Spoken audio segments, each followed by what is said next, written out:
Bonjour. Et alors, C'est les lettres recevantes. Chargé de communication. très bien. C'est toi qui vas s'expliquer. Tu veux derrière Media Relations pour la chambre. Je suis bien motivé. C'est vrai que des communicants, du coup. Et donc, Je suis avocat. On travaille sur des sujets légaux. Eh ben bonjour, bonsoir à toutes et à tous. Merci de nous avoir rejoints. Je pense que quelques retardataires qui vont nous rejoindre. Et ça fait du bien de se revoir quand même, hein, sans intermédiaire, avec un écran et une caméra.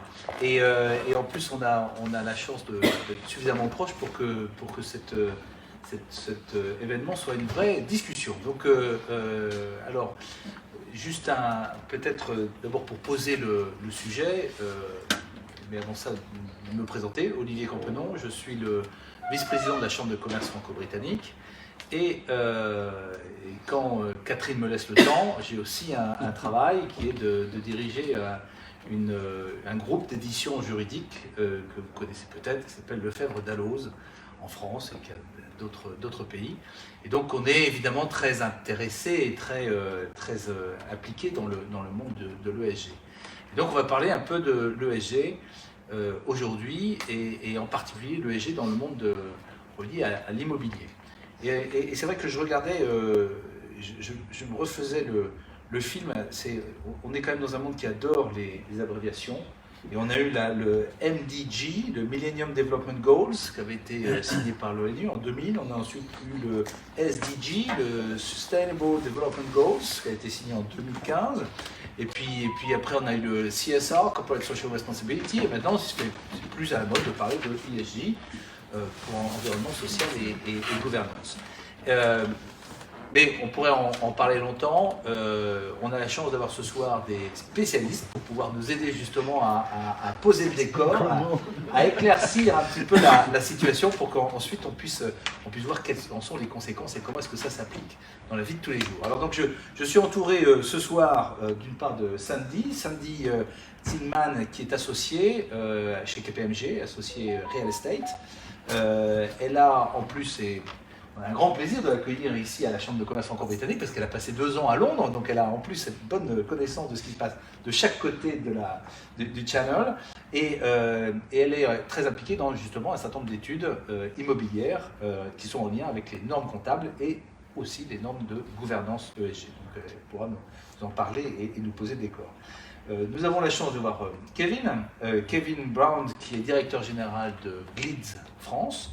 Et qui, comme son nom l'indique, vient de l'autre côté du Channel, mais qui, depuis 25 ans, vit en France. C'est un ingénieur spécialisé dans le monde, justement, immobilier, mais qui, à un moment donné, est passé des grands chantiers à côté service, et donc il a accompagné un certain nombre de grandes réalisations, y compris, je crois, Disneyland, y compris certains grands... Mais une partie aussi des grands, de beaux hôtels pas loin d'ici. Donc une vision très pratique de ce qui se passe dans le monde de l'immobilier et comment est-ce qu'on applique toutes ces normes et ces réglementations de l'ESG. Et puis pour nous aider à voir plus clair encore, nous sommes accompagnés de Clément Legovélo, qui est lui Senior Manager Développement Durable, toujours chez KPMG, et il a travaillé dans... Alors là, je fais un petit teasing, hein, mais il a travaillé d'abord dans le monde énergétique, et sur des gros projets, y compris au Mexique, aux États-Unis. Et puis à un moment donné, il a dû se dire, tout ça, ça pollue peut-être un peu, et donc il est passé de côté, et il est allé regarder quels étaient les effets climatiques de tout cela, et il est devenu un des vrais spécialistes au sein du cabinet de KPMG, de la stratégie climat, et donc et de toute la mesure des émissions CO2. Donc on a la grande chance de l'avoir avec nous, et il va nous faire un panorama justement de cet environnement climatique et comment est-ce que ça s'applique sur le monde de l'immobilier. Voilà. Juste, encore une fois, un dernier mot. Comme je l'ai dit, c'est le plaisir d'être proche. Donc on va poser un peu le décor avec nos invités, mais après on aura la chance de pouvoir avoir un dialogue aussi fourni que souhaité. Voilà. Sans plus attendre, Sandy, je te passe la parole. Merci beaucoup. Donc pour introduire ce sujet, c'est de l'ESG et de l'immobilier. Donc bien évidemment, nous avons tous conscience que les sujets environnementaux ont une importance cruciale en ce moment. Le World Economic Forum donc, publie un rapport tous les ans et dans son rapport 2022 sur les principaux risques, bien évidemment le risque environnemental apparaît comme un risque majeur et notamment le risque lié au changement climatique. Donc bien évidemment c'est dans toutes les bouches ce risque, dans le milieu immobilier. Toutes les foncières s'intéressent à ce sujet et travaillent sur ce sujet, bien évidemment. Et donc, aussi bien les foncières que les locataires sont concernés. Donc, les foncières en tant que propriétaires de leur immobilier, donc avec des enjeux importants en termes de stratégie immobilière. On sait que la plupart des actifs ont des labellisations. Donc, les labellisations les plus connues sont HQE, BREEAM. Donc c'est un critère important pour un investisseur quand il achète un actif. Également, quand il achète un actif, il va de plus en plus voir systématiquement faire une due diligence technique et environnementale pour voir les impacts de cet immeuble en termes environnementaux. Également, un investisseur va s'intéresser au sujet ESG pour ces immeubles dans la mesure où les coûts vont être réduits si un immeuble a de bonnes performances environnementales. Et donc, qui dit coûts réduits, notamment des coûts d'énergie qui vont être réduits, ce qui est un sujet en ce moment avec ce qui se passe en Ukraine et en Russie, est également un critère important pour attirer des locataires. Et donc, avec les enjeux, on parlait du travail hybride, des nouveaux modes de travail, attirer les locataires dans les immeubles est un enjeu important. Et la négociation des loyers également va avec. Un troisième enjeu également pour ces investisseurs va être la valorisation de son actif. Donc régulièrement, les investisseurs font valoriser leurs actifs par des experts immobiliers. Et donc c'est une valorisation en général par actualisation de cash flow et avec la prise en compte de taux, donc de taux d'actualisation et de taux de rendement. Et donc ces taux, demain, s'ils remontent, donc là on a profité de taux assez bas, si demain les taux remontent, on aura d'autant plus des enjeux de valorisation de ces actifs et donc les critères ESG vont être sûrement une part importante pour discriminer, on va dire, enfin du moins de différencier des actifs à bonne capacité environnementale. Également, on voit sur le secteur de plus en plus de financement vert, donc des green loans. Donc, ce sont des emprunts qui sont indexés sur les critères, sur des indicateurs de mesure environnementaux. Et donc ces emprunts vont avoir des taux différenciés selon des indicateurs soit sur l'immeuble, soit sur, de façon générale, la foncière en termes de consommation énergétique, d'émissions de gaz à effet de serre. Du côté des locataires, également, leur empreinte carbone va se mesurer au travers de leur immobilier, puisqu'un locataire qui utilise soit des bureaux, soit des commerces, soit des sites de production, va donc avoir une empreinte carbone liée à son immobilier et donc également des enjeux de réduction, des enjeux de coûts et aussi des enjeux pour les utilisateurs de cet immobilier, donc leurs salariés, des enjeux de bien-être, de confort. Et dans un contexte où les sociétés souhaitent attirer de plus en plus de talents, ça va donc être un critère supplémentaire pour attirer les talents, les jeunes générations à venir travailler.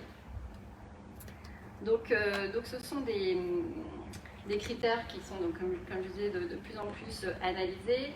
Et Clément va donc nous présenter plus précisément quels sont les impacts du changement climatique pour le secteur immobilier. Et nous aurons ensuite le témoignage de Kevin pour tout ce qui concerne donc les projets de construction et comment améliorer cette empreinte carbone, aussi bien donc sur la construction, mais également sur l'exploitation de ces immeubles.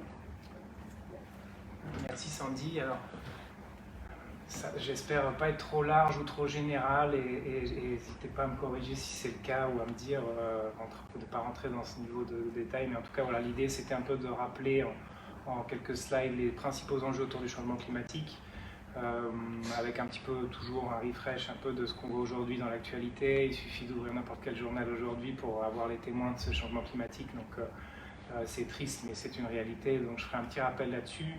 Ensuite, j'essaierai de prendre une espèce d'exemple sur les réponses qui sont apportées par rapport à ces enjeux climatiques à un niveau assez macro, avant de rentrer un petit peu dans un niveau de détail de qu'est-ce qu'une empreinte carbone dans le secteur de l'immobilier, avec l'exemple d'une foncière, et un peu la prise en compte aujourd'hui d'un autre objectif européen, français, d'entreprise aussi, qui est celui de la neutralité carbone et de parvenir à être net zéro.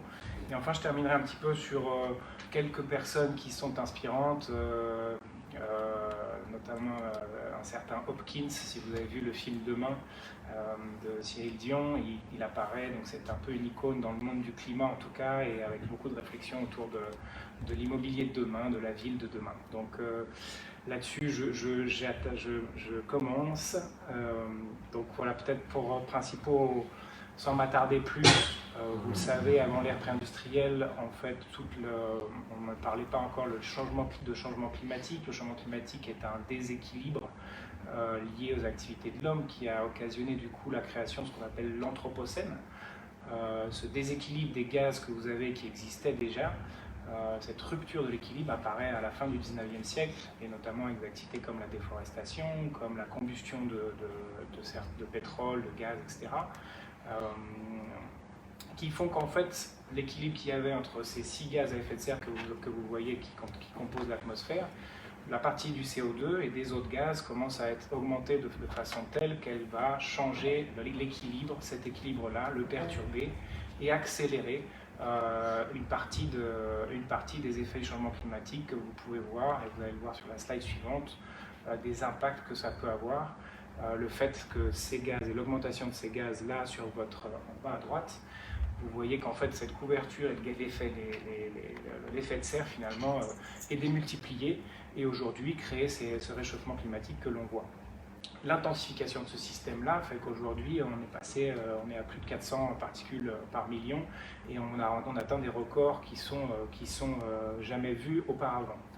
Je vous dis, cette slide m'a pris presque moins de 5 minutes à préparer, c'est désespérant et triste, à tel point, vous voyez en haut à gauche, c'était les nouvelles d'hier.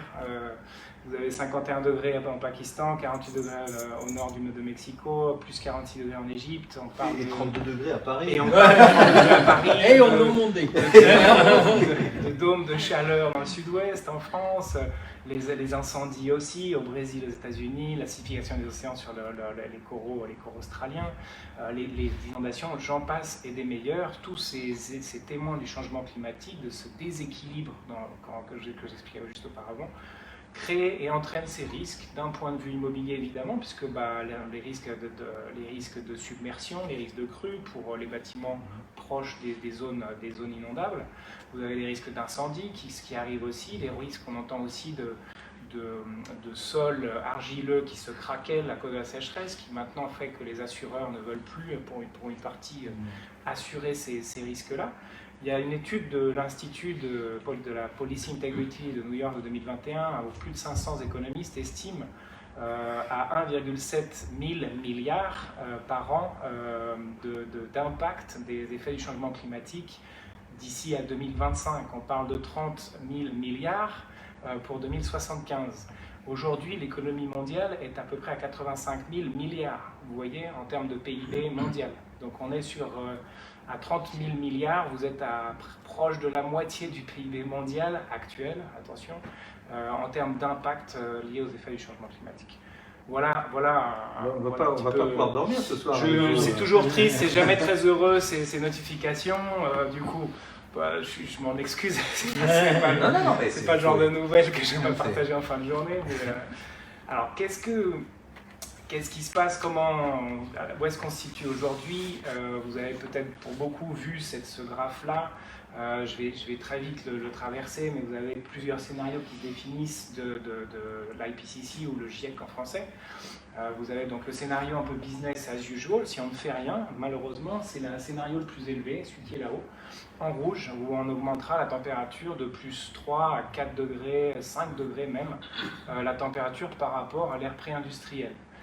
Sur la slide suivante, vous verrez à quel point un demi-degré peut faire des changements assez matériels quand même à l'échelle enfin même très significatifs. Hein. Il y a 20 000 ans, on était juste à 2 degrés en dessous, et il y avait des pingouins et on était à l'ère glaciaire à Marseille. Hein. Donc à plus 5 degrés, vous avez des dinosaures. Juste pour vous donner un petit sentiment de qu'est-ce que c'est que 0,5 degrés, qu'est-ce que c'est qu'un degré 5 de plus. C'est beaucoup en fait, on ne se rend pas compte et on n'a qu'à voir notre température corporelle aussi. Un autre exemple, à 2 degrés de plus, on est avec une fièvre forte. À 3 degrés, on commence à plus être très, très stable. À 4, on est mort. donc en fait, c'est cette sensibilité-là qui n'est pas toujours facile à apprécier pour un non-scientifique comme moi, mais qu'en fait, avec des exemples assez concrets, on arrive à apprécier mieux. Donc voilà ces scénarios-là. Évidemment, le GIEC recommande de s'aligner sur une trajectoire en dessous des 2 degrés, 1,5 degré, 2 degrés, avec une action dès maintenant. Aujourd'hui, dans les derniers rapports du GIEC, qui est celui de l'été dernier, on est à plus 1,1 degré. C'est-à-dire que l'espace pour parvenir à ces trajectoires 1,5 degré que vous lisez ou 2 degrés, vous voyez être une marge qui est quand même très faible, qui fait que d'ici 10 ans, si l'action n'est pas démarrée dès maintenant, on n'y arrivera pas. Voilà un petit peu juste pour qu'est-ce que c'est qu'un degré 5 et la différence entre 1,5 degré que vous voyez là et 2 degrés. Juste, je prendrai 2-3 exemples. Vous voyez là à droite, sur la partie des coraux, des récifs coralliens, à 1,5 degré, on est à 70-90% des récifs coralliens qui sont blanchis et donc qui meurent. À 2 degrés, 99% des récifs coralliens disparaissent. Ensuite, en termes de biodiversité, si vous regardez un petit peu là, vous avez donc les insectes avec 1 demi-degré de plus, vous êtes à 6% de perte de biodiversité sur les insectes, enfin vous passez à 18%. Vous passez sur les plantes de 8 à 16%, vous voyez, x2, juste avec 1 demi-degré. Donc quelque part, c'était juste pour rappeler que ce demi-degré finalement a des impacts forts. Alors quelles réponses ont été apportées? Vous voyez aujourd'hui dans la presse absolument partout les actions au niveau national, au niveau européen, au niveau international. Donc je les rappelle très rapidement, je ne pense pas vous apprendre grand-chose. Avec l'arrivée en 2015, vous voyez les accords de Paris, vous avez les engagements sur la neutralité carbone, la constitution des recommandations de la TCFD pour la communauté financière. Donc c'est les recommandations de la task force pour prendre en compte les risques liés au changement climatique dans le business model des entreprises. Vous avez le Green Deal européen 2020, l'annonce et de plus en plus d'effets d'annonce en tout cas, qui malheureusement encore restent effets d'annonce, d'engagement de neutralité carbone, donc non seulement de l'Europe, mais également de la Chine pour 2060, de l'Inde, que vous avez pu voir un peu dans l'année dernière. La neutralité carbone, le net zéro. Alors attention, avant de faire un petit plongeon là-dedans, on confond souvent la neutralité carbone pour les entreprises et la neutralité carbone planétaire. Si vous suivez un petit peu un certain Jean-Marc Jancovici, vous verrez qu'il est très attentif à cette partie-là. Quand on parle de neutralité carbone, si vous avez un certain nombre d'émissions que vous compensez 100% de vos émissions, vous ne participez pas forcément à la neutralité planétaire. Donc l'enjeu est à resituer au niveau de la planète, par rapport à un nombre d'émissions et par rapport à la capacité de stockage carbone des puits de carbone de la planète. Qu'est-ce que ça veut dire quand même pour une entreprise? C'est qu'elle a quand même les moyens d'action de pouvoir définir et réduire ses émissions. Donc vous avez sur ce graphe un petit peu le business as usual scénario. J'aurai quelques exemples un petit peu après où vous aurez en fait un engagement à faire sur votre chaîne de valeur. Donc vous allez réduire vos émissions sur la chaîne de valeur pour parvenir à un nombre d'émissions pour 2030 et 2050 qui est réduit. De la même façon, vous avez la possibilité dès l'année 1, une fois que vous avez choisi votre année de référence, de pouvoir réduire et séquestrer les émissions restantes avec des projets de séquestration, de compensation, que vous pouvez voir par exemple financer des projets de reforestation en Amazonie ou dans la frange équatoriale. Donc de plus en plus d'entreprises s'engagent là-dessus. Ça ne devient plus un choix, ça devient une obligation. Si vous suivez un petit peu les normes comptables aujourd'hui, de plus en plus d'entreprises vont être soumises à la CSRD. Aujourd'hui, le rapport des PEF, qui est le rapport extra-financier, n'oblige pas un alignement sur les accords de Paris, mais demain, 2023 pour être plus précis, les entreprises seront obligées de montrer leur alignement l'alignement de leurs émissions sur une trajectoire liée aux accords de Paris. Les accords de Paris, on l'a vu juste avant, obligent à être dans des limites de 1,5 degré et 2 degrés. Je parle beaucoup et vite, je suis désolé, c'est plein de concepts, mais voilà, les 1,5 degrés, 2 degrés, c'est des accords de Paris. Et dans 2 ans, toutes les entreprises, ou une grande partie, au-delà de 250 employés, même les SA et les SAS, devront, à l'échelle de l'Europe, expliquer comment ce que leurs émissions s'alignent sur les trajectoires, sur une neutralité et un objectif net zéro. Pardon, oui. Je pense que ça peut intéresser tout le monde. Et moi, en premier chef, hein, c'est que en tant qu'entrepreneur, en tant que dirigeant, on a effectivement une nouvelle obligation qui va arriver. On est déjà tenu à la publication de extra-financière, mais c'est vrai que cette directive CSRD, elle va arriver au 1er janvier 2024, c'est ça? Ou c'est 2024 où la date n'est pas encore? 2024, qui applique sur l'année 2023, et encore en phase de discussion aussi. C'est ça, ça reste encore à... Il y a toujours beaucoup de discussions. Mais concrètement, pour une entreprise, par rapport à notre publication extra-financière, qu'est-ce que ça va vouloir dire de plus? Comment est-ce que l'entreprise va pouvoir relier son fonctionnement par rapport à une augmentation d'1,5 degré? Alors, c'est un bon point. Enfin, c'est un peu déjà, il faut mesurer son empreinte carbone. Déjà. Donc ça signifie qu'il va falloir tous qu'on mesure notre empreinte carbone quand même. Exactement. Alors, à l'échelle d'un individu, à l'échelle de la société, d'un pays et des entreprises. Donc tout le monde y passe. Ouais. Les personnes aujourd'hui, vous avez des sites pour vous-même calculer votre empreinte, mais c'est vrai que l'enjeu aussi se situe au niveau des entreprises et même des régions et au niveau de l'État. Mais c'est vrai que c'est d'abord un effort de mesure, avant tout. Et qui dit mesure, dit contrôle de la mesure. Donc ça signifie que le gouvernement français va s'équiper d'un contrôle de la mesure de notre empreinte carbone. Ouais. C'est-à-dire que déjà la France a une chance d'avoir l'ADEME, qui a été un des pionniers en 2006, je crois, notamment à préparer, aider à l'empreinte carbone, notamment avec Jean-Marc Jancovici. Donc avoir une espèce de version initiale de comment réaliser son empreinte carbone, chose que n'ont pas beaucoup de pays, qui fait que la France a peut-être une maturité, et je ne veux pas être du tout chauvin, mais peut-être en tout cas un petit jeu d'avance à ce moment-là. Ça ne veut pas dire qu'elle l'a aujourd'hui, mais en tout cas cet outil est très utile pour estimer l'empreinte carbone d'une entreprise, d'une société, d'une région, à tous les niveaux. Donc oui, c'est là. Et pour recouper un peu avec le sujet de l'immobilier, c'est encore un vrai sujet. Pas plus tard qu'il y a encore 1 an, dans mon précédent emploi, on avait un exemple d'une foncière où dès qu'on sortait de la France, l'Allemagne, avec les 2-3 pays un peu limitrophes, l'enjeu de la donnée carbone, la collecte de la donnée carbone, la consolidation de la donnée carbone était un enjeu réel, de pouvoir mesurer les consommations d'électricité sur des bâtiments en Pologne, des bâtiments... Vous voyez, donc cet enjeu de mesure est encore très réel. Parce que, pour une précision, encore une fois pour tout le monde, on est bien en extraterritorialité. C'est-à-dire qu'en tant qu'entreprise française, si j'ai une usine ou n'importe quel bâtiment dans un autre pays de par le monde, mon empreinte carbone reprend bien la totalité de mes installations. Oui. Et celle de vos fournisseurs. Et celle de nos fournisseurs. Une partie en tout cas, mais je vous montrerai un petit graphe après, mais oui, c'est Pardon, énorme. pardon, interrompu, mais N'hésitez pas, on est dans le vif du sujet. Hein, et cette présentation est plus pour vous faire réagir et avoir un peu ce genre de conversation, donc n'hésitez pas. Là, c'est juste un rappel, qu'est-ce que c'est que la chaîne, le cycle de vie d'un bâtiment dans la construction de façon assez intuitive, mais pour rappel, parce qu'en fait, ça se traduit dans l'empreinte carbone. Vous avez évidemment bien l'extraction, les matières premières, la transformation, le transport, site de construction, l'opération, la fin de vie et de plus en plus d'obligations pour qu'une fois que la fin de vie arrive du bâtiment, on passe à des activités de recycle ou reuse plutôt que de créer des déchets, le secteur étant le premier créateur de déchets à l'échelle du monde. Donc des vrais enjeux de réutilisation des matières. Oui, c'est le premier secteur producteur de déchets, je n'ai pas le chiffre exact, mais tous les déchets liés à la construction. Mais si vous allez sur un chantier, même au niveau bas, le gaspillage, c'est hallucinant.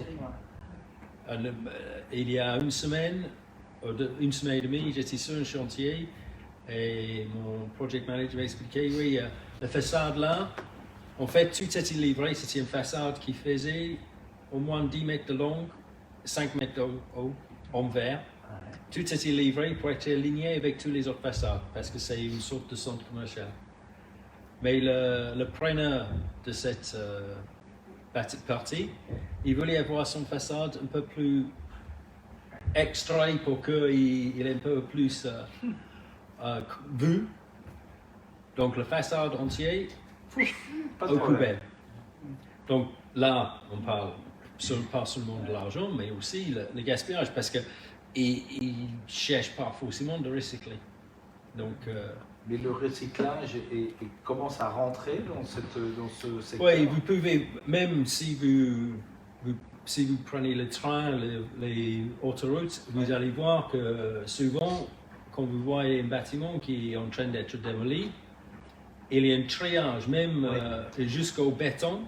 Béton et l'armature, il va passer le béton dans une machine qui effectivement va séparer, il va, comment tu dis, crash, casser tout le béton qui sera mis à côté parce qu'il peut réutiliser en gravat, et l'acier est extrait de l'autre côté, qui aujourd'hui, par rapport à la situation mondiale, c'est pas mal, parce que l'acier aujourd'hui, en 2 ans, elle a augmenté à 40%. Donc.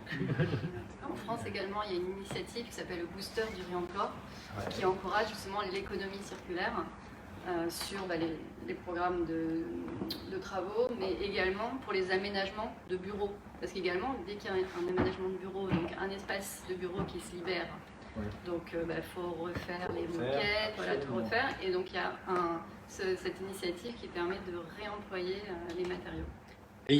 Et c'est les choses, on va voir ça un peu, parce que je vais parler plus globalement sur le ESG, parce qu'il y a plusieurs éléments dedans. C'est les choses que nous, on pouvons faire à notre niveau aussi. C'est pas, parce que quand on parle de le climat, quelquefois, on peut être un peu, qu'est-ce qu'on peut faire, mais on va voir avec le ESG, la audit ESG, on peut voir comment, à notre échelle, investisseurs, propriétaires, locataires, employés ou employeurs, comment nous, on peut avoir un impact pour améliorer. Et on peut penser que c'est une petite chose, mais mon père m'a toujours dit, si if you look after your pennies, the pounds will come. Donc, si vous gardez les centimes, vous allez avoir les euros.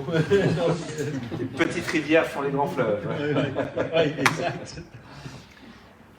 Mais peut-être juste du coup, regardez juste ça, parce que ça rejoint un peu ce qu'on se dit là.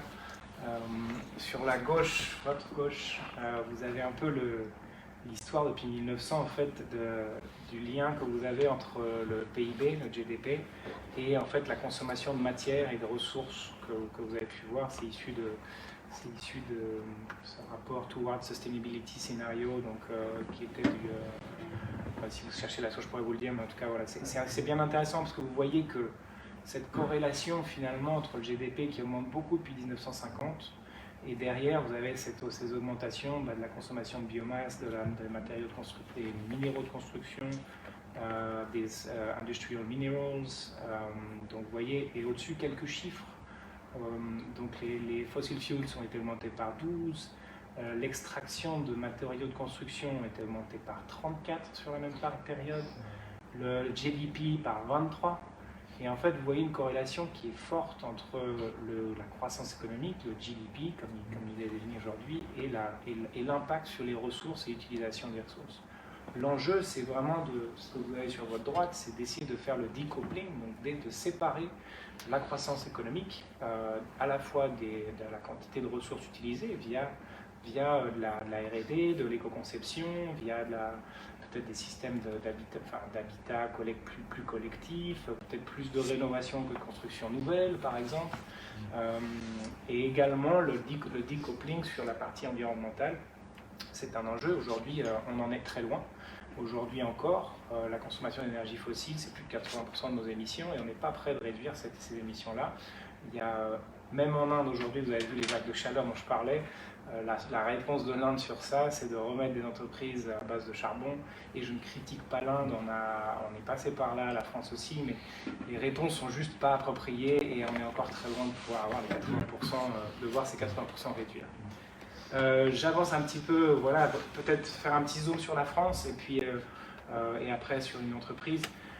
La France, dans sa dernière stratégie nationale bas carbone, et le ministère de l'Environnement a fait son calcul, et vous avez les chiffres sur votre gauche de l'impact des principaux secteurs. Vous voyez que les transports sont les plus émissifs, et ensuite suivent les bâtiments, 19%, qui n'incluent pas la consommation d'énergie. Si on inclut la consommation d'énergie des bâtiments, on passe à 27% en France. Pour information, vous avez un petit graphe sur votre droite qui montre qu'en fait l'impact de la construction des bâtiments par rapport à l'opération est relativement, voilà, on ne parle pas de 10%, 90%, on parle de 60% et de 40% estimés dans le cycle de vie complet d'un bâtiment. Alors là, peut-être ce que j'entendais un petit peu au début, c'est un graphe qui vient du GHG Protocol, qui est quand même toujours très utile pour se souvenir. Quand vous reportez les émissions carbone d'une entreprise, vous reportez aujourd'hui le diagnostic de performance extra-financière, c'est la flèche verte au milieu, Reporting Company, où vous êtes obligé de reporter votre scope 1 et également le scope 2. Ce sont toutes les émissions directement liées à votre activité. Vos véhicules, la combustion de fossiles liée à votre parc de voitures, les scope 2, c'est votre consommation d'énergie qui n'est pas produite par vous directement, mais du coup on parle d'émissions indirectes sur le scope 2. Et enfin, tout le reste que vous voyez sur l'upstream activities, les activités en amont et les activités en aval. Donc c'est tout le reste de votre chaîne de valeur. Et c'est pour ça, monsieur, vous parliez de l'impact notamment des fournisseurs. Quand vous achetez votre ciment, quand vous achetez vos matériaux, votre bâtiment, dans le cas d'une foncière qui ferait que de la location, vous allez avoir un upstream activities, un scope 3 amont, comme on dit, où l'impact sera très fort. A l'inverse, un scope 3 downstream élevé sera sur l'utilisation de vos bâtiments. Pour prendre un exemple dans un autre secteur, un Total par exemple, l'utilisation et la combustion de son produit, de son essence, c'est sa principale source d'émissions aujourd'hui. Alors je vous ai juste montré un petit exemple d'une foncière qui avait essentiellement des centres commerciaux et un petit peu d'activités de bureau. Vous allez voir qu'en fait, et de façon générale, donc cet exemple-là, vous avez à peu près 400 000 tonnes de CO2. Et en fait, ce qui est intéressant et qu'on revoit souvent dans beaucoup de secteurs, le scope 3, toutes les émissions liées à l'amont et l'aval de la chaîne, les émissions indirectes, quelque part, que vous ne contrôlez pas aussi bien, représentent 84% ici de l'ensemble de mes émissions dans cet exemple-là. À droite, toujours sur ce graphique, vous voyez un petit peu la décomposition sur les différentes lignes de métier. Et donc vous voyez qu'un peu les achats de capital goods en langage financier, c'est du coup des fixed assets, un peu, enfin les actifs, donc l'achat de bâtiments, l'achat de produits finis, et la location donc l'utilisation auprès de vos locataires sont les deux principales sources d'émissions. À l'inverse, je parlais beaucoup de waste, même si vous avez une entreprise ici, une foncière qui utilise un parc de bâtiments. Si la possession de ces bâtiments on n'est pas sur une activité de construction, l'activité de construction c'est la plus génératrice de waste, et les émissions liées aux déchets sont ici plus faibles, ce qui serait beaucoup plus élevé dans le cas d'une entreprise de la construction.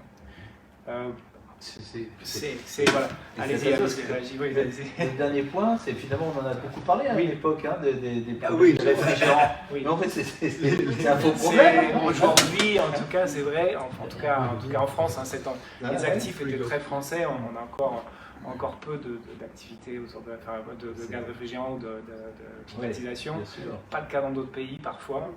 Enfin, c'est très éloquent votre graphique là. Ça permet de se focaliser sur ce qui est important. C'était pour ça, c'était l'idée pour vous voyez ce que ça veut dire qu'une empreinte carbone d'une foncière.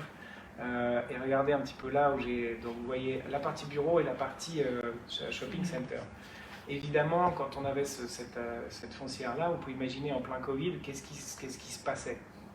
L'un des enjeux était par exemple, les centres commerciaux en général se situent plutôt en périphérie des villes. Donc un des principaux postes d'émission d'une foncière commerciale qui a des centres commerciaux va être les visites des gens qui vont se rendre au centre commercial, en voiture, individuelle le plus souvent. Et donc vous avez, dans le cas de ces shopping centers, quasiment la moitié, un petit peu moins de la moitié des émissions, 43, liées à l'impact de ces consommateurs, visiteurs des centres commerciaux. Consommation d'énergie sera le deuxième dans ce cas-là. Sur la partie bureau, vous voyez que c'est les business travel qui sont très significatifs et les purchase goods and services en deuxième catégorie. Donc voilà, vous voyez, chaque type de foncière, chaque type d'actif aura ses postes d'émission qui vont varier et qui répondront un peu donc ces camemberts changeront de la même façon. C'est intéressant, si je peux intervenir. C'est donc la relation bailleur et locataire. Donc on voit qu'il y a vraiment des intérêts qui convergent et la mesure de l'empreinte carbone du bailleur inclut les consommations du locataire, puisque ça va inclure comment il va se rendre au travail, comment il va gérer ses installations, donc gérer la lumière, tout ce qui est le système de chauffage. Et c'est vrai qu'on voit de plus en plus des annexes environnementales dans les contrats de baux, et donc qui prévoient justement des niveaux de consommation d'énergie, d'eau, de déchets, de façon à ce que le propriétaire de l'immeuble puisse également avoir de l'impact à ce niveau. Et j'ai également vu un exemple intéressant de contrat de performance énergétique, c'est-à-dire que toutes les économies que va réussir à faire le bailleur d'un immeuble sur le coût justement de ses consommations, justement par des installations plus modernes, plus performantes, ces économies vont être mises dans un fonds qui va permettre de réinvestir sur des installations encore plus performantes. Donc c'est-à-dire au lieu que l'économie soit directement profitée pour le locataire va être d'accord pour que cette économie soit utilisée pour rendre l'immeuble encore plus performant. Alors c'est peut-être le moment de poser la question, n'y a-t-il pas une réglementation qui impose justement une amélioration de la performance énergétique des bureaux et des... Oui, le décret tertiaire. Oui, Clément en parlait. Oui, d'accord. Non, c'est pas ça. Il y a des réponses des régulateurs et forcément, c'est un enjeu trop compliqué, trop difficile pour que les organismes publics n'aident pas via la régulation à essayer de pousser le passage à l'action un peu. Mais je ne m'étends pas trop là-dessus. C'était petit exemple de tendance en fait où vous voyez quand même quelque part qu'il y a une tendance à les surfaces, la surface des bâtiments tertiaires augmente, mais quelque part la consommation d'énergie réduit, donc quand même des bâtiments quelque part de plus en plus intelligents et avec l'efficience énergétique qui est intégrée.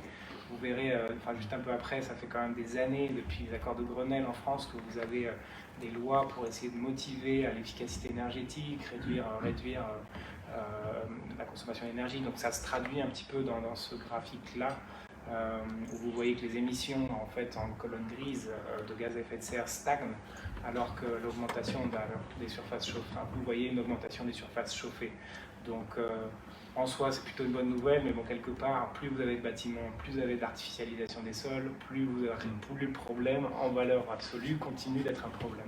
Mais on peut s'interroger sur la tendance post-Covid de la diminution des surfaces demandées. Tout à fait. Du coup, alors, sujet qui prend beaucoup d'ampleur aujourd'hui, en tout cas beaucoup d'entreprises foncières et autres communiquent dessus. ICAD, Nexity pour n'en citer que quelques-uns, eBay aussi, c'est vrai que quand même tous les grandes foncières sont aujourd'hui intègrent dans leur stratégie climat les enjeux de neutralité carbone. Souvenez-vous un petit peu du graphe de départ que je vous avais montré, et peut-être rappeler un petit peu, là vous avez un exemple, un visuel du World Green Building Council qui explique un petit peu en fait, pour devenir neutre en carbone, vous devez agir sur les deux principaux postes d'émission qu'on avait vus, donc la partie opérationnelle sur l'opération de vos bâtiments. quand vous opérez votre bâtiment une fois qu'il existe, et vous avez également la partie agir sur la construction du bâtiment, le Net Zero Embodied Carbon. Donc c'est deux branches séparées, mais finalement qui participent avec ces objectifs 2030 et 2050 à atteindre la neutralité carbone. Vous voyez un petit peu une série d'initiatives ici qui existent, qui ont été répertoriées par le même World Green Building Council. Vous avez, je prendrai le UK et la France, enfin, je ferai un petit zoom avec Sandy, mais en France vous avez surtout en fait le E+, C-, qui veut dire énergie positive, carbone négative, en fait, qui est un peu un think tank qui va aider aux régulateurs à essayer d'intégrer les enjeux d'énergie positive et de réduire les émissions carbone des bâtiments. Juste après, je vous montrerai quel type de lois ont découlé un petit peu de cette initiative-là. Et je laisse un petit peu Sandy faire un zoom sur le côté UK. Oui, donc on s'est dit que ce serait intéressant de comparer le label UK avec le label français, donc, qui s'appelle E+, C-. Et on se rend compte que l'objectif du label UK de Whole Life Carbon est très similaire, puisque c'est réduire les impacts carbone d'une construction, réduire les impacts opérationnels d'un immeuble, et augmenter les énergies renouvelables. Donc on est vraiment également sur une logique E+, C-, donc c'est très similaire à ce qu'on a en France. Alors qu'est-ce que ça veut dire maintenant à l'échelle de la stratégie nationale bas carbone française? Je ne sais pas si vous êtes familier, il y a eu donc le ministère de la Transition écologique a mis en place cette stratégie nationale bas carbone en même temps que le plan pluriannuel de l'énergie. Elle est la première du genre à essayer par type d'émission, par grand secteur, de définir une trajectoire de réduction à l'échelle de la France avec des budgets carbone. Donc il y en a 4. Aujourd'hui on est dans le deuxième, donc vous voyez, des carbon budgets. Voilà. Donc pour essayer de fixer un peu une orientation et donner un peu le là pour chacun des secteurs parvenir à ces réductions-là. Donc cet objectif s'est traduit en réglementation, en plus de l'influence de label E+, C-, que vous voyez sur votre droite. Donc vous voyez un peu une petite évolution, on rappelle comment la France a traduit un petit peu ces obligations ou envie de réduire les émissions, de rendre plus efficace énergétiquement et petit à petit d'intégrer les enjeux carbone. La Grenelle de l'environnement, enfin les accords de Grenelle en 2007 étaient surtout focalisés sur la partie énergie avec des objectifs de 20% de réduction des émissions, et ensuite toutes les régulations thermiques 2000, 2005, 2012 ont gouverné un petit peu ces efficacités énergétiques. La dernière en date, qui a fait beaucoup de bruit, qui est la régulation environnementale 2020, cette fois-ci intègre les enjeux carbone, avec toujours l'idée de répondre à l'objectif de la France de réduire par 4 les émissions en 2050 et de devenir neutre en carbone pour ce secteur-là. En parallèle de ça, pour tous les nouveaux bâtiments, vous avez le décret tertiaire qui a été adopté en juillet 2019 et qui est une obligation pour le 30 septembre, si je ne me trompe pas, de cette année, pour tous les bâtiments au-delà de 1000 m², donc de reporter les bâtiments qui se qualifieraient, enfin, qui sont soumis au décret tertiaire. Et en plus de ça, d'avoir un plan d'action pour que ces bâtiments-là montrent des améliorations et réductions de leurs émissions. Réduction de leurs émissions, moins 40% en 2030, moins 50% en 2040 et moins 60% en 2050. Et sur votre gauche aussi, vous verrez que aujourd'hui, si vous suivez un petit peu le marché de l'immobilier, dans les logements de particuliers, les appartements, etc., vous avez une rehausse des ambitions qui se traduit un petit peu dans cette pyramide que vous voyez là, avec la loi climat et résilience qui est en train de pousser pour que tout ce qui est F et G, passoire thermique aujourd'hui, ne soit plus louable à horizon 2028, puis ensuite à horizon 2032 pour la lettre G, et ensuite F, je me trompe peut-être, je pourrais vous vérifier ça, en tout cas c'est assez facile de trouver. Donc vous avez une pression aussi sur les logements particuliers, donc pas seulement les bâtiments de plus de 1000 m², pour petit à petit intégrer ces enjeux d'énergie, consommation d'énergie et carbone dans vos décisions d'achat à l'échelle d'un individu, pour un constructeur également, quand il va choisir ses matières et isoler par exemple ses bâtiments. Point important, on a parlé de mesures, on n'a pas parlé de trajectoire.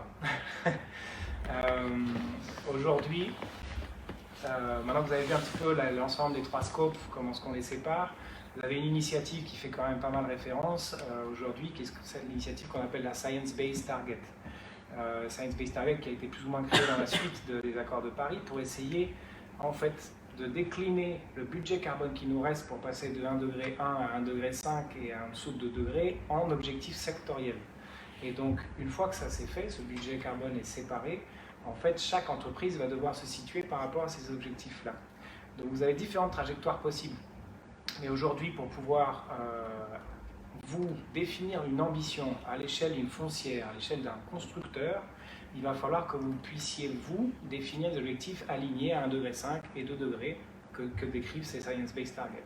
Pour le faire, il vous faut passer par différentes étapes. La première, définir une année de référence. Si vous êtes année de référence pour le calcul de vos émissions. Donc ce sera votre point de départ, votre photo de départ qui va dire mon scope 1, 2 c'est ça, mon scope 3 c'est ça. Maintenant, quel levier d'action je vais utiliser? Forcément ceux où j'ai le plus d'émissions de carbone. Donc là-dessus, je vais fixer des objectifs à court terme, moyen terme et puis long terme. C'est ça que demain, la CSRD va auditer et va demander aux entreprises de prouver avec, c'est un petit peu ces trajectoires que j'ai commencé à vous montrer dès le début. Si vous permettez, oui, ils sont très naïfs. J'ai donc intérêt à prendre une référence la plus lointaine et la plus mauvaise possible. Oui. Oui. Non, mais dans du sens, Je veux pas. c'est ça. Parce que comme ça, vous pouvez montrer que vous avez réduit un plus grand pourcentage. Mais on peut remonter à combien d'années comme ça? Parce qu'après, le problème, c'est que de dire où on en était il y a 20 ans. 2045. Voilà. On parle de 1945. Il y a différentes choses. Le choix d'une année de référence se fait par rapport à une année normale. Depuis le Covid, vous êtes déjà sur des années un peu bizarres, un peu particulières en termes d'émissions, souvent moins émissives. Oui. Du coup, votre choix va surtout se porter avant Covid. Voilà, vous étiez un peu dans une année plus normale. Ouais. Après, la loi, le décret tertiaire, par exemple, va auditer ce choix de l'année de référence sur 10 ans. Vous avez 10 ans de choix d'année de référence qui seront validés par le décret tertiaire. Donc vous pouvez être malin jusqu'à un certain point. J'ai l'impression de pouvoir faire son bilan carbone sur l'année que vous avez choisie. Voilà, c'est ça, il faut être capable d'avoir accès aux données. Absolument. Forcément les données. Vous ne pouvez pas remonter très loin. Si vous n'avez pas les données, vous ne serez pas choisi. Vous ne pourrez pas choisir cette année. Même si vous avez les données, vous avez une entreprise qui déménage tous les 3 ou 4 ans. Oui. Et l'objectif, je pense à des grands cabinets, ils ont tendance à bouger. Oui. Ceux qui ont plus de 1000 m² ou 2000 m², c'est... vous avez parlé de décret tertiaire, j'arrive pas toujours à voir. C'est pas évident pour choisir son année de référence parce que par exemple, on a un locataire qui va quitter un immeuble, on va le restructurer, on va le remettre sur le marché. Et peut-être on n'a pas les données, on les a, mais c'est au prorata des surfaces, il n'y a pas la consommation individuelle. Et dans la reconnaissance, j'imagine, des bâtiments, enfin l'année de référence, vous comptez le nombre de bâtiments pour cette année, si vous avez acheté ou acquis des bâtiments cette année-là, vous reconnaîtrez toutes les émissions du bâtiment, sa construction également cette année-là. Il n'y a pas de système d'amortisation sur le GHG protocole, une des méthodologies de calcul de l'empreinte carbone. Donc les choix de vos années vont aussi devoir prendre ça en compte, vous voyez, nombre d'actifs que vous avez eu une année en particulier peut être... Au départ, peut être assez matériel. De mémoire, quand ils avaient introduit l'annexion environnementale, il fallait rajouter ça dans un bail commercial pour les surfaces louées au-delà de 2000 m². Mais il n'y avait pas d'amende ou incitation de... C'était juste écrit, vous faites une réunion annuelle sur vos consommations et vos déchets.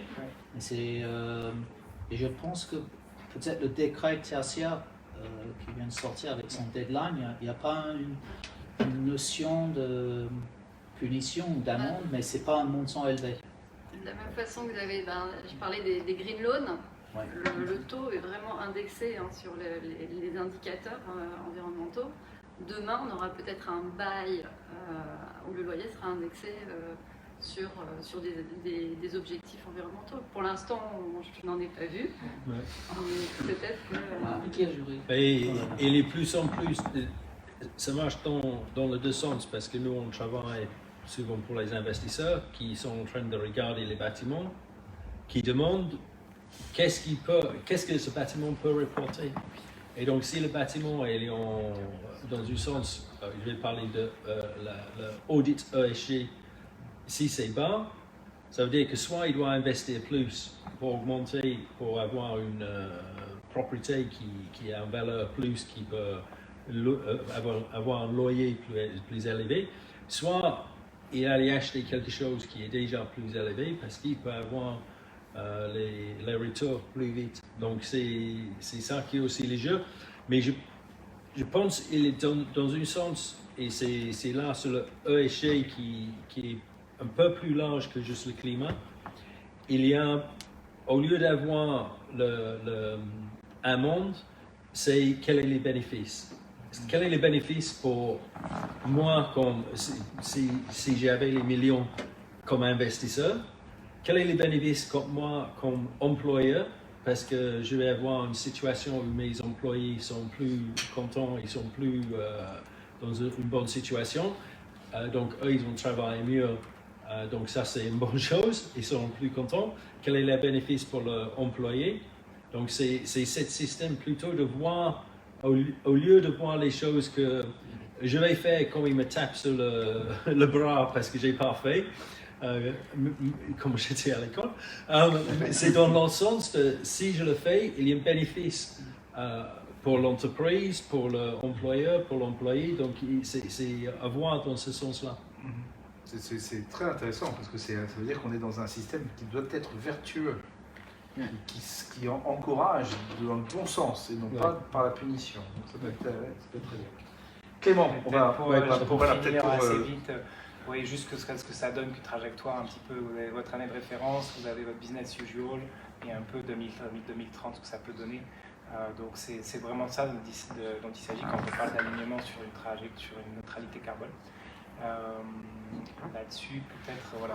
Il faut juste changer la taille. Ah, non. Ouais, voilà. Ouais, peut-être, oui. Comme ça, je peux... Merci beaucoup, Clément, pour ce très beau panorama. Et c'est vrai qu'on a des tonnes de questions, finalement. Hein, donc ça, on se rend compte de la complexité de ce que vous avez présenté.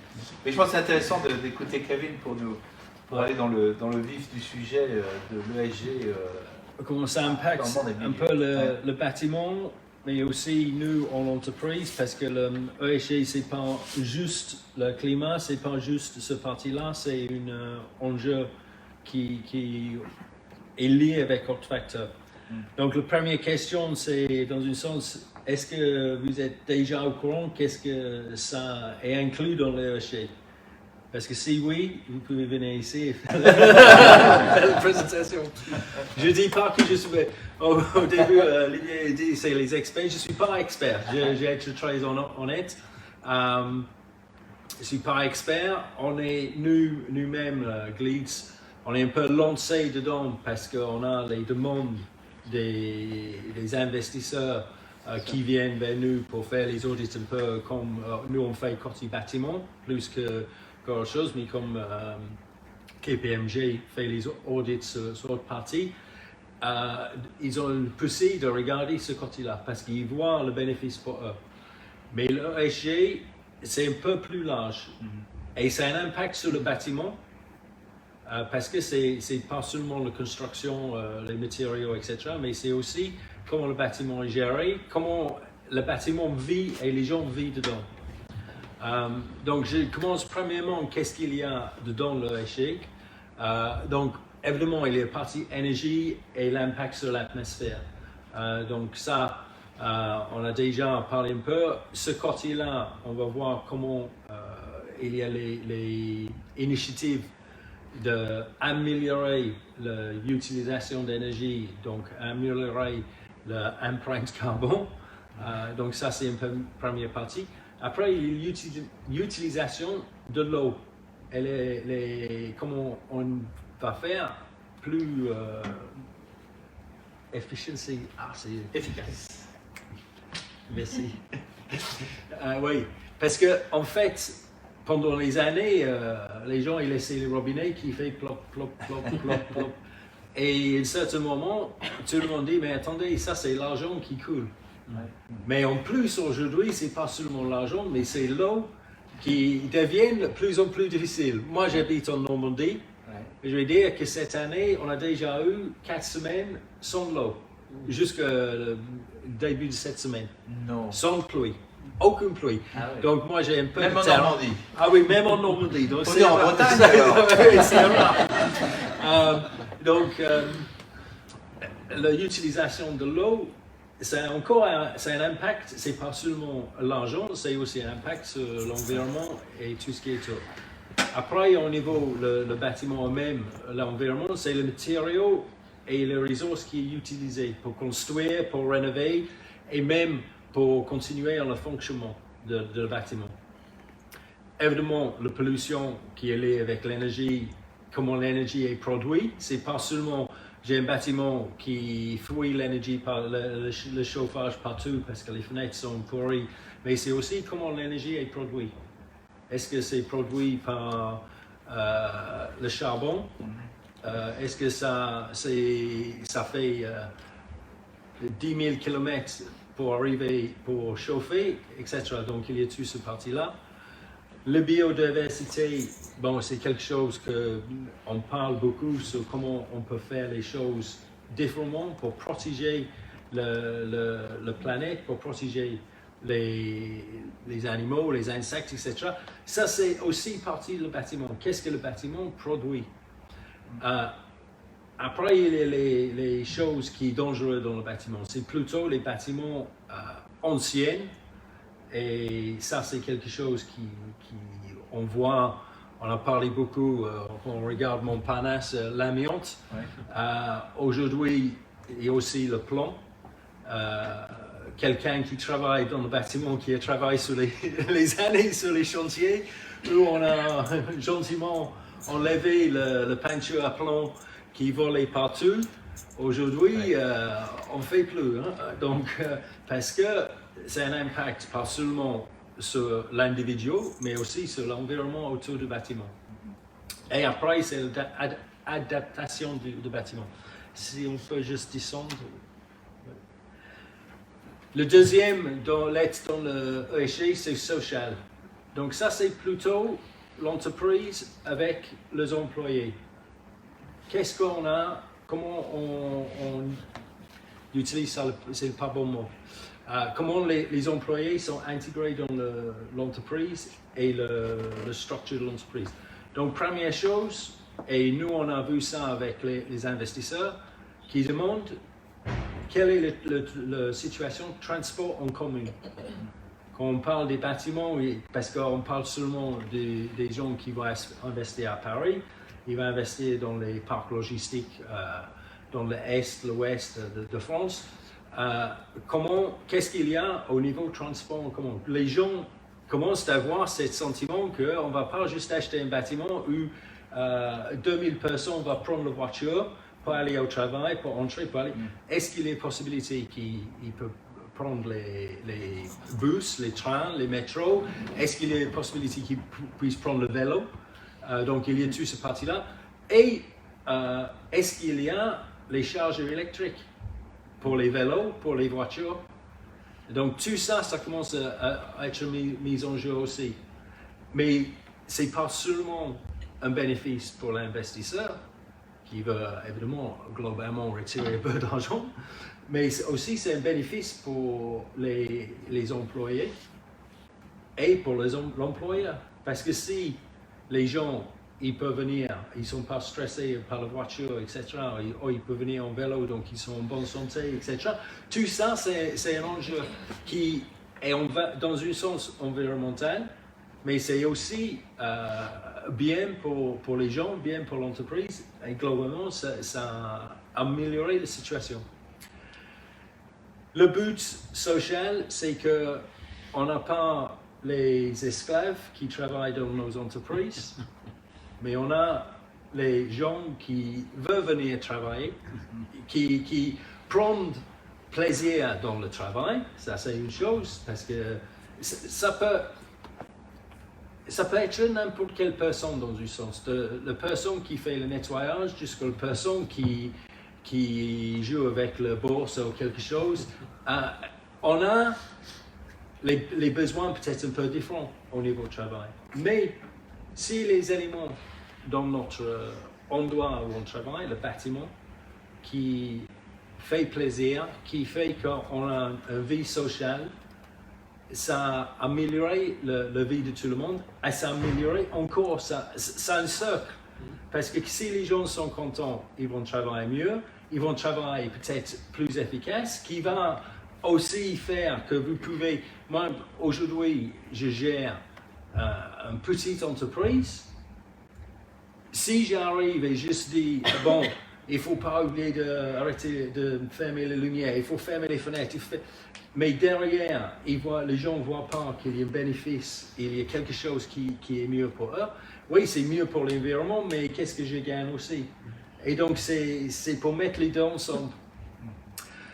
Après, l'accessibilité, c'est aussi pas seulement au niveau accessibilité en transport, mais c'est physiquement accessibilité pour les gens. Est-ce que les gens puissent aller dans le bâtiment, trouver le bureau, être confortable? Donc, je ne parle pas seulement des gens qui peut-être ils ont un handicap ou quelque chose, mais aussi que nous tous, on peut arriver, on peut s'asseoir tranquillement, c'est confortable, etc. Donc, il y a tout ce parti-là. L'impact social. J'ai lu un article, j'étais en train de parler avant, j'ai lu un article cette semaine par rapport au télétravail. Donc, moi j'ai vu en France où les entreprises ils réduisent la taille des bureaux parce qu'ils imposent où les gens veulent faire le télétravail. Mais le truc qui était intéressant, c'est que France est dans les pays occidentaux est le pays avec le plus bas pourcentage de gens qui font le télétravail. Donc même nous, moi quelquefois au bureau, j'ai dit il n'y a personne, parce que moi j'aime bien le contexte, j'aime bien que les gens soient au bureau. Mais même avec ça, la France a le plus bas niveau de télétravail. Pourquoi? Parce qu'on a créé un sens social au travail. Et les gens veulent venir pour avoir une interaction avec les autres. Donc ça fait partie, parce que ESG, c'est pas que pour la France, c'est global. Ça fait partie dans votre entreprise, dans votre bureau, si vous êtes propriétaire, si vous êtes locataire, vous créez les espaces où les gens puissent partager. Comme aujourd'hui, j'ai visité un bureau, ils ont fait une rénovation d'une partie, ils vont faire une deuxième rénovation. Qu'est-ce qu'en plus ils fait? Il y a les bureaux, boum. Mais à côté, il y a les petits espaces où les gens puissent s'asseoir confortablement, prendre le café, prendre le croissant.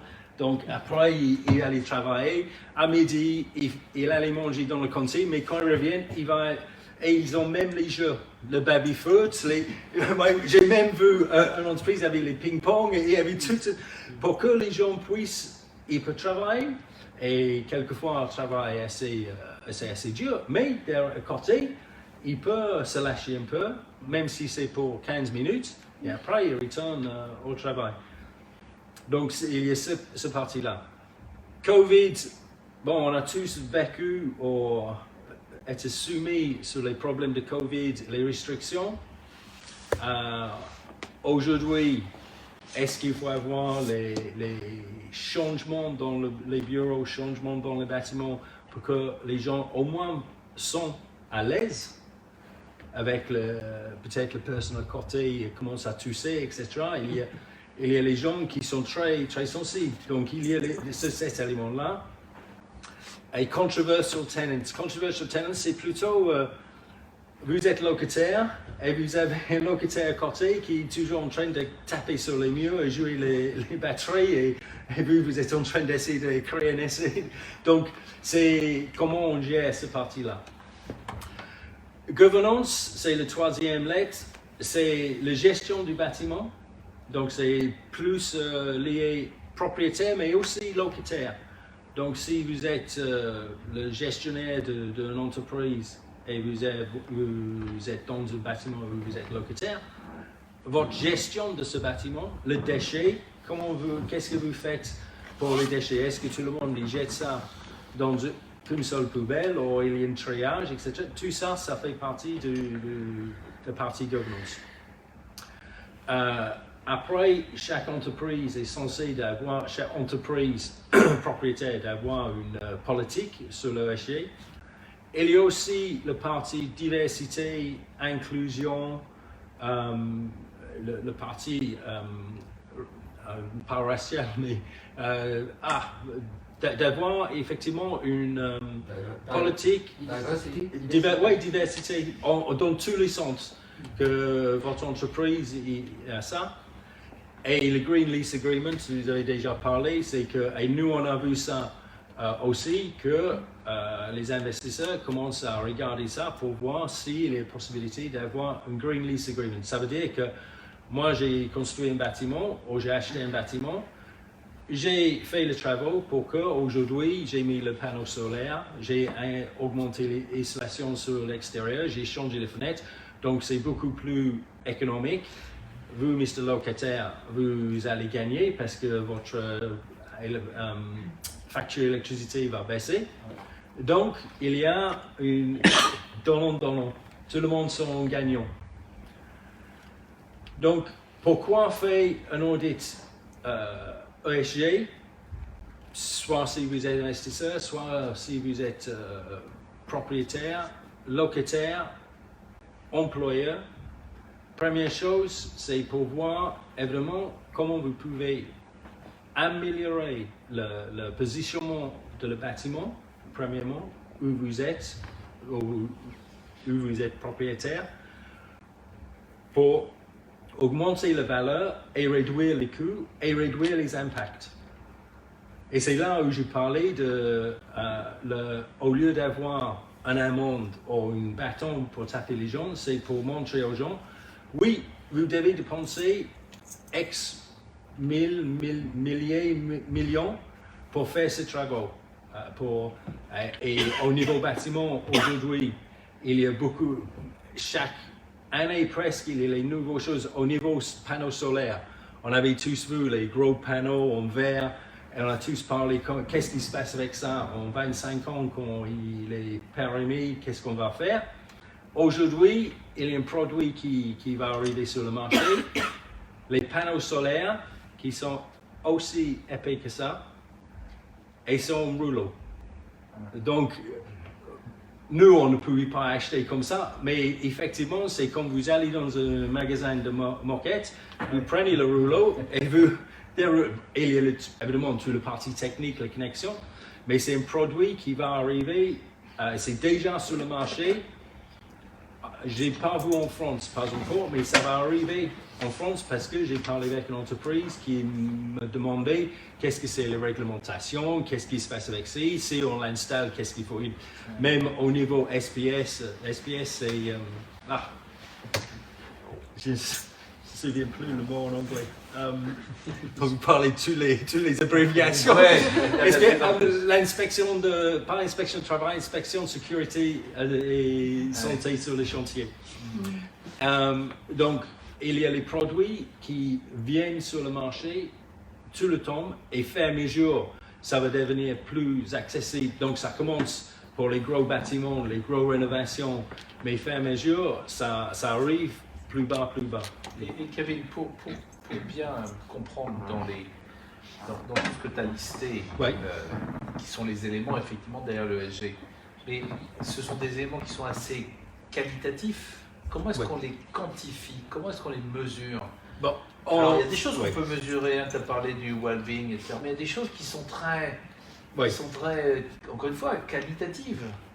En fait, le audit ESG, il y a une liste de questions qui effectivement est fixée.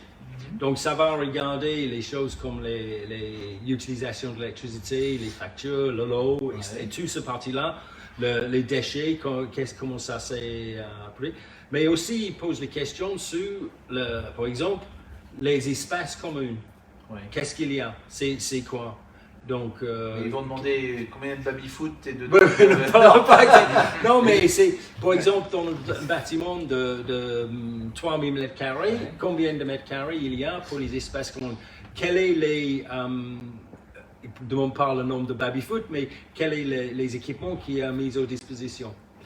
Au niveau localisation, le rail de train plus près. Nombre d'accès, C'est etc. Ouais. tout ça. Donc, ça doit être quantitatif, parce que sinon, on ne peut pas. C'est ça. Il faut que ça soit spécifique. Donc, en fait, on fait l'audit ESG Petrofay sur votre bâtiment, même si vous êtes locataire sur votre bâtiment, sur votre gestion d'entreprise. Et à partir de ça, vous pouvez avoir une EcoVadis, un rating EcoVadis. Et effectivement, ça dit que vous êtes, c'est un peu comme les marques BREEAM, HQE, qui sont carrément sur le bâtiment, la performance du bâtiment, qui dit vous êtes bronze, argent, etc. Et la chose qui est intéressante pour moi, c'est que dernièrement, dans les derniers 6 mois, j'ai eu les demandes de répondre aux appels d'offres pour faire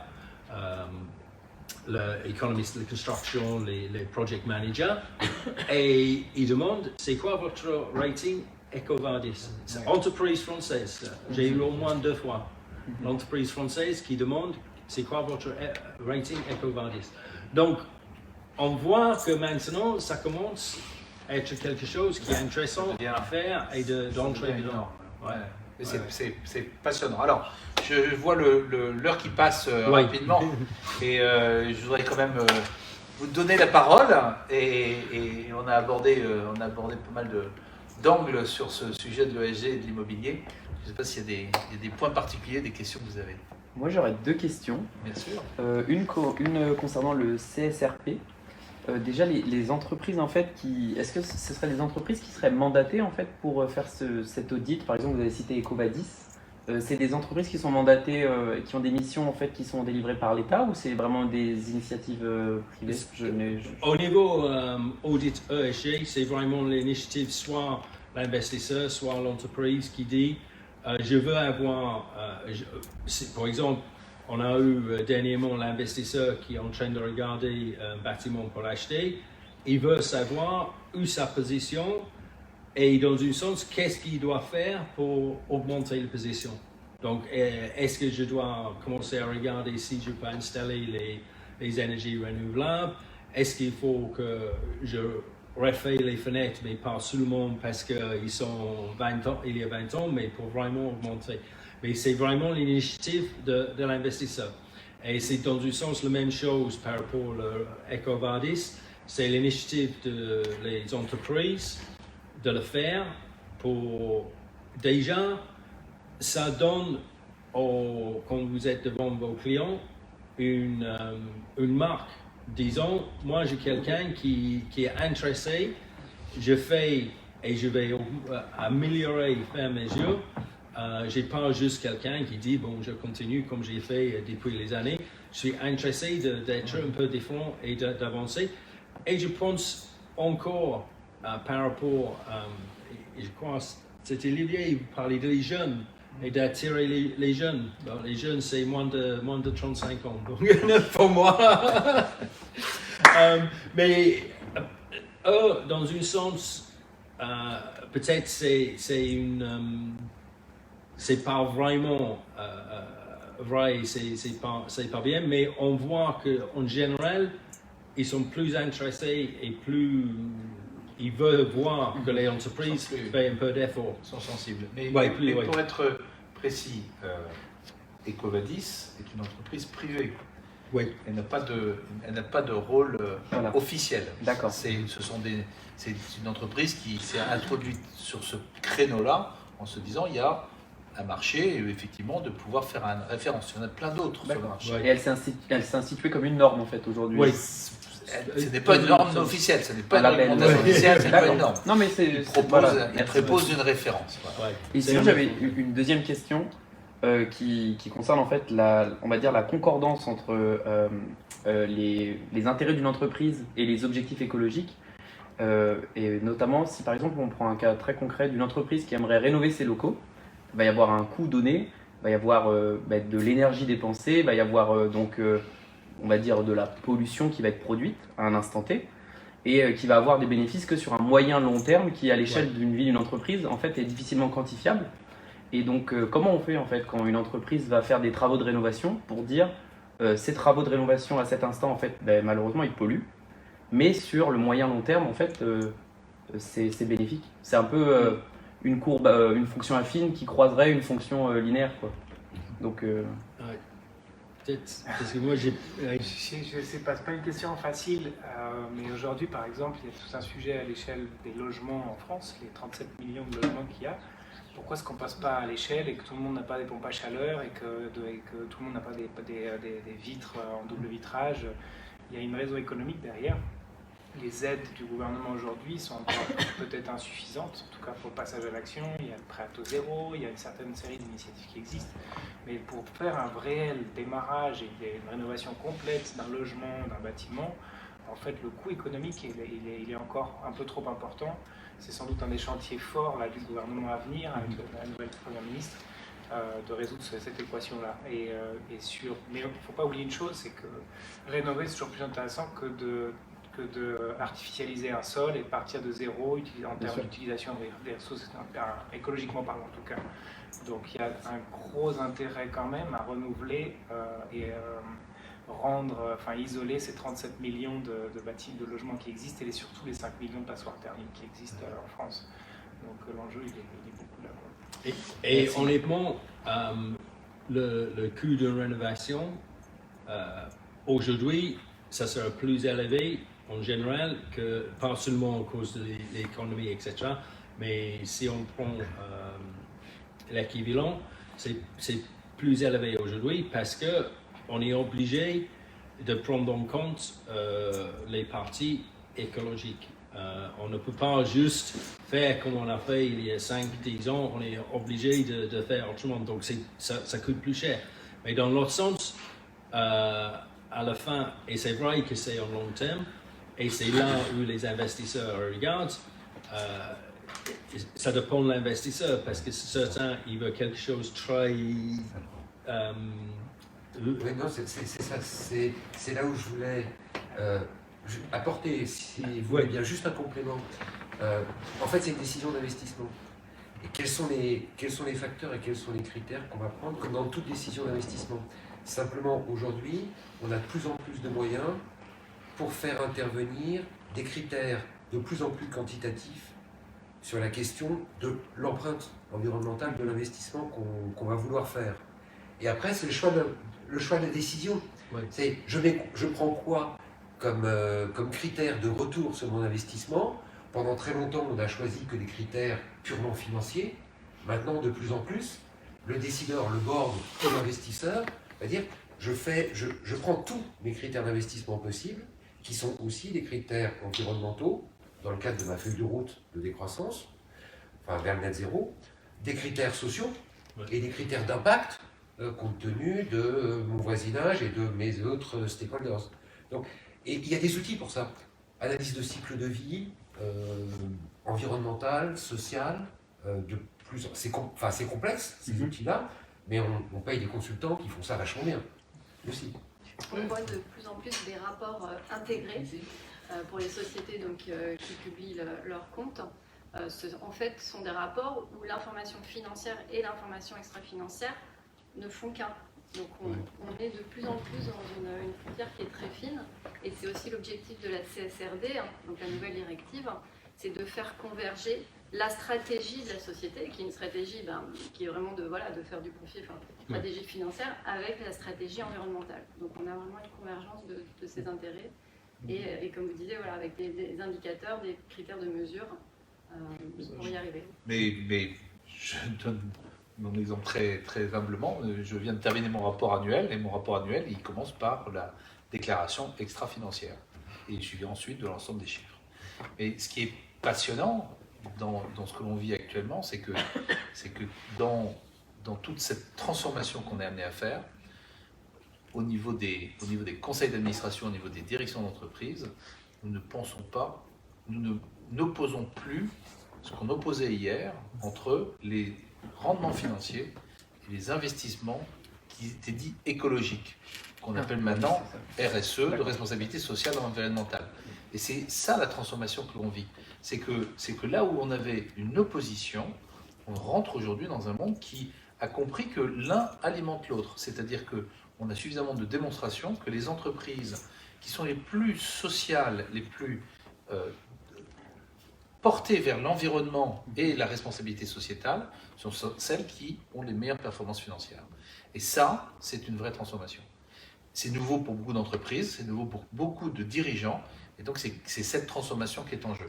Et la difficulté, c'est pour ça qu'il nous intéressait de vous parler ce soir de l'ESG appliqué à un secteur particulier, c'est que, y compris dans le secteur immobilier dont on a entendu que c'est quand même le premier secteur en termes de déchets, et bien même ce secteur-là s'adapte et comprend que son avenir et son avenir d'efficacité financière passe par une vraie transformation de ses règles de fonctionnement. Et je pense que c'est porteur, d'abord pour répondre à cette problématique climatique qu'on a entendue, qui est quand même assez dramatique, et en même temps c'est quelque chose qui est porté cette fois-ci par les jeunes, en effet, parce que quand on embauche des millennials, des jeunes comme vous, ben, on a besoin de nous s'assurer de donner une perspective, et cette perspective, elle passe par les responsabilités sociales et environnementales. On va peut-être le prendre pour une dernière question, je ne sais pas s'il y en a, parce que je suis... Oui, juste une question. Aujourd'hui, ce sont les utilities qui fournissent, qui apportent l'énergie. Est-ce qu'à terme, il ne faudrait pas envisager des bâtiments qui fabriquent eux-mêmes leur propre énergie et qui sont éventuellement capables de la partager avec les bâtiments environnants? Bon, effectivement, on est déjà sur ces chemins. Il y a longtemps, déjà avec les panneaux solaires, il y a envie que les panneaux, à l'époque, et plus en plus, que la quantité d'électricité produite, c'est assez pour alimenter le bâtiment. Ouais. J'ai eu le panneau solaire très fin, c'est parce que l'investisseur, il veut installer ça pour que le bâtiment a plus besoin. Donc, c'est pas pour produire l'électricité qui sera vendue à EDF ou le réseau, c'est pour produire assez pour faire marcher le bâtiment. Donc ça existe déjà. On a un autre exemple parce que le data center, c'est aujourd'hui la chose qui, partout, il pousse comme les champignons. Et le data center, honnêtement, si tu prends le data center tout simple, c'est une catastrophe écologique. Il utilise beaucoup d'énergie. Il produit beaucoup de chaleur qui est mis comme ça, qui doit être aussi climatisé pour que les trucs n'explosent pas. Donc tout le cycle, c'est une catastrophe. Aujourd'hui, on est sur une possibilité d'étude de prendre la chaleur qui est produite par le bâtiment et utiliser la chaleur de chauffer l'eau pour chauffer une usine qui est il n'est pas à côté, il y a presque 1 kilomètre, mais de mettre les tuyauteries entre le data center et l'usine pour produire la chaleur que l'usine a besoin pour. Donc, il y a déjà les gens qui réfléchissent un peu plus large. Vous chauffez à l'électricité ou au gaz? Non, au data center. Ouais. C'est une belle... Et ben voilà, en tout cas, merci beaucoup à Sandy, Kevin, Clément, merci beaucoup de votre éclairage sur ce sujet et je pense qu'on aura l'occasion d'en reparler. Merci à vous.